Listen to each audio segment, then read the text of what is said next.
Looking at this particular problem, there is a property which we have studied, right? What is the property that we have studied? Sin inverse of 2x divided by 1 plus x square, that is equal to 2 tan inverse of x. Yes. Similarly, cos inverse of 1 minus x square divided by 1 plus x square, that is equal to 2 tan inverse x. These properties are there in your textbook also. In the meantime, we have discussed this in the synopsis as well. Similarly, tan inverse of 2x divided by 1 minus x square, this is also equal to 2 tan inverse of x. Correct? 2 tan inverse x.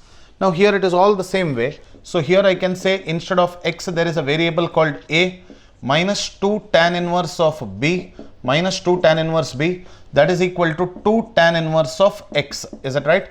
According to these three properties. If you can see here.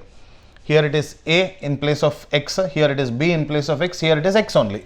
So what we'll do, we'll divide throughout by 2. So I can say tan inverse a minus of tan inverse b, that is equal to tan inverse of x. Is it right?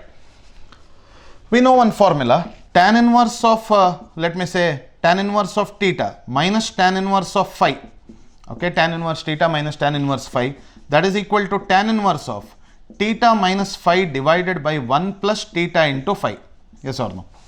So we can write this is nothing but tan inverse of a minus b divided by 1 plus ab, that is equal to tan inverse of x.